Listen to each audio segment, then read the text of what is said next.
你刚当上皇帝，就发现满朝文武都是奸臣，左相秦桧，右相蔡京，亲弟弟赢成角还想投靠敌军谋朝篡位，但你的大将曹操也准备了相应的反制手段。于是乎，长安王赢成角营帐内，突然于禁带着3000人来了，他疑惑了，于将军不带曹帅麾下效力来本王营中做甚呢？于禁先是叹气，然后说出实情，前些天为能大胜，防线部署都是他来操心，只因他坚持了不到3天，曹操便大发雷霆降罪于他，而且事后给他扣了一个此战第一罪臣的帽子。末将心中实在气不过呀，与曹操闹翻，一路行军至此，就是希望王爷能给末将一条活路。赢成角笑了，他不傻，怎么可能相信？于禁解释，王爷有野心，但却少将，他精通用兵之道，他让王爷收留，必将誓死效力。赢成角将信将疑，那你就先留下，待本王与曹帅沟通过后再议。他想的也很简单，于禁就区区3000人，对他也没啥影响，但他若是实情，他就能得到一名虎将。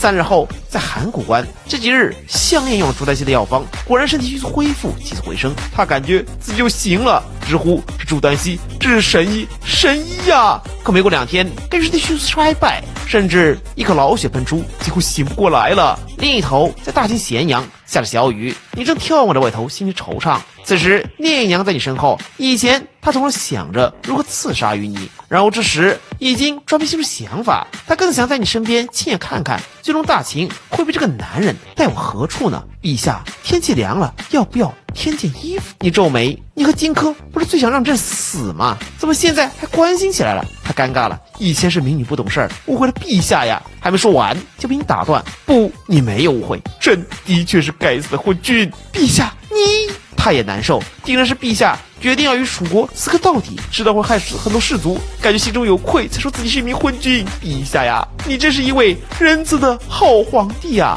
不过你发现荆轲这几天不在，聂隐娘也说他不知道。之后赵高进来给你回工作，看你伟大的背影啊，这不就是背对苍生，独自扛下所有的样子吗？如此千古明君，此刻压力最大的就是他吧？一想到自己曾经还误会想刺杀他，就感觉心中有愧，我是真该死啊！暗发誓要用尽自己一生去弥补，去帮助保护他，亲眼看着千古明君将大秦带到巅峰。另一头，为了接受赢成角的投诚，楚军这边派了李渊做代表。到达赢成角大帐后，高力士偷偷塞给李渊一张纸条，说明现在的情况。这段时间以来，由于曹操那边一直打配合，于禁已经充分获得了赢成角的信任，并且西凉猛士忠贞不二的吕布已经率领5万大军走山路图的贴近，并且还有细致才随军知道投诚开始怎么动手。于是3日后投诚开始，赢成角当了所有部将的面宣布这个消息，从明日起你们必要追随本王前去楚国，早晚有一日我们还会再回来，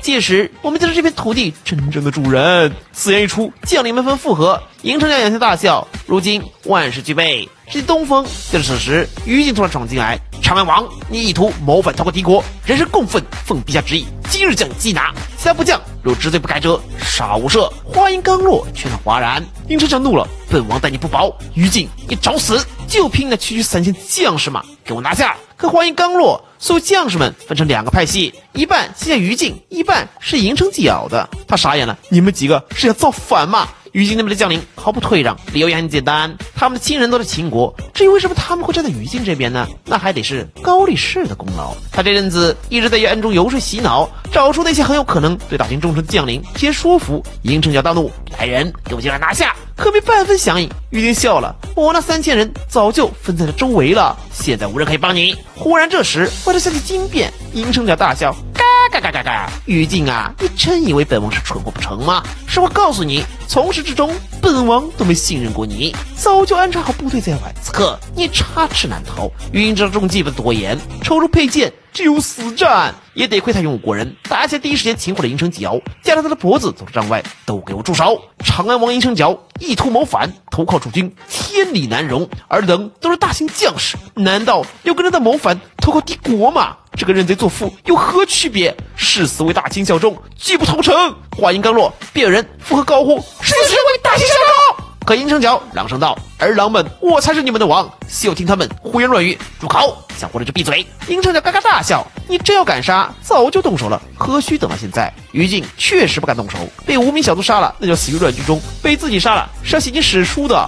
皇室贵胄就算谋反，也要带到咸阳，借用三司会审才能定罪。银城角猖狂无比：“吾乃皇室宗亲，谁敢杀我？谁敢杀我？谁敢杀我？”嘎嘎嘎嘎嘎嘎，大笑三声。就在此时，一个人影突然窜出，手持3尺清风剑，留下一句荡气回肠的话来：“我敢杀你！”下一刻，一剑刺进他心脏，噗嗤一声，于禁也呆住了，松开手回头2步，银城角喷出鲜血，不敢置信：“居然是你！”他做梦都没想到，杀他之人居然是荆轲。几个月前，他命荆轲杀你；几个月后，反被荆轲所杀，造化弄人。多年后，世人谈到这段历史，都会说起5个字：荆轲刺秦王。银城角是秦国的王爷，自然也算秦王。这时，银城角的一个亲信振臂呼：“诸位，王爷待我不薄，我们要为王爷报仇，为王爷报仇！”就在局面即将失控之际，只见一人扛着音响踏入战场。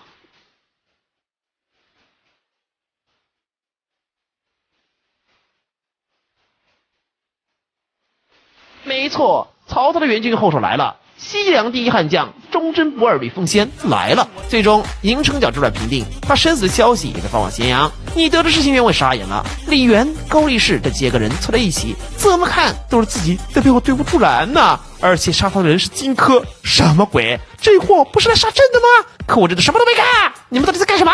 还有这个银城角，你早说你要谋反，这可以帮你啊！心想到自己混的机会又少了一个，心痛啊！诸位大臣看到你脸色不对劲，什么情况？陛下居然在惋惜吗？是了，那银城角做人谋逆，毕竟都是陛下的亲弟弟，陛下心里再高兴也得做的样子，传出去，世人也会说陛下仁厚。没错，陛下心里一定也是这么想的，不禁兵不血刃拿下银城角，事后还能让世人赞颂，这城府真的好深呐！另一头，太后吕雉得到这个消息后，泪流满面：“我的儿啊，痛，太痛了！我儿要投降的消息，为何会被曹操这狗贼提前知道防备？”嫪毐叹气：“只怪我们错信了高力士啊！他早就是陛下的人了，只是我们一直被陛下玩弄在鼓掌中啊！”到此时，吕雉才知道你的心机有多深。他深吸口气，冷静要冷静。嫪毐命我们的人不惜一切代价除掉高力士和荆轲。太后啊，在长安王死信传到咸阳的那一刻，我们家的门客就都被东厂杀完了。吕雉骇然，嫪毐正色道：“这陛下连弟弟都能杀，如此不择手段，接下来就轮到我们了呀！为今之计，你要亲自与陛下告诉他，因为此事无关，最好让文武百官都听到你的声音。”于是乎，太后来找你，结果妲己和百官也在，提起长安王的事儿。值此危难之际，他不思报国，反投降，真是天理难容。哀家也是刚刚得知，不然早都阻止。你叹气，都怪朕啊！要是早就知道他有谋反的心思就好了。你这说的是真心话呀！早知道就会助他一臂之力了呀！吕雉咬牙：“真不要脸呐！我儿之死，说到底就是你一手谋划，现在还装好人，强装笑脸，表示虽然长安王做了傻事儿，但毕竟年轻，还只是个20多岁的孩子，这些错事也正常。退一万步来说，就算他做错事，你这个做兄长的也没监督好，也有失职。他生前和先帝关系最好，不如就将尸骨埋在先帝陵寝吧。”妲己听到后真的是要吐了呀！一个谋反之人，有何面目葬于先帝陵寝，还要在太庙给个牌位，凭他也配？太后眼珠子一转，想了想，补充道：“哀家听说去年工部为陛下所修的陵寝雏形是修好了，若感觉陪葬先帝不符合他王爷的身份呢，那就先住进陛下的陵寝中，如何呢？”听到这儿，妲己震惊了，这女人好恶毒的心思啊！没错，这才是真正目的，这是太后下了一个套啊！你皇帝不是表现的和他弟弟故作悲痛心有地宫吗？那好，如果你不答应这要求，就等于是朝廷不承认银城角的犯罪行为，即便再入史册，也会轻描淡写，后人不明真相。若你不答应，那就是伪善。无论哪个回答都难以止损。妲己担忧无比，陛下该如何应对呀？可你却只是摇了摇头，非朕不愿，实在不能啊！你叹气，长安王死后，尸骨已经被他麾下部将送到楚营，说是既然他生前想投诚楚军，安死后也总要让他心想事成才行。其实啊，这事儿是曹操派于禁干的，这是最好的结果，就是长安王尸骨无存。吕雉傻眼了，死死盯着你，这皇帝好狠的心，好狠的心啊！不但设计将自己的孩子杀害，而且早早不下后手，让孩子遗臭万年。这会儿你突然想起一个开心的事儿，母后啊，儿臣之前跟你说过的垂帘听政，不知道印象如何呀？闻言，吕雉一口老血喷出，呸！杀人诛心，都这时候还想让自己当替罪羊，好一个皇帝啊！杀了我儿子还坑害我，只怕我要答应，就只能成为你的傀儡，任你摆布了吧？好深的心机啊！不敢答应，随意找了个由头离开。大家看到他的背影，喃喃自语：此人不出，大秦的后宫将永无宁日啊！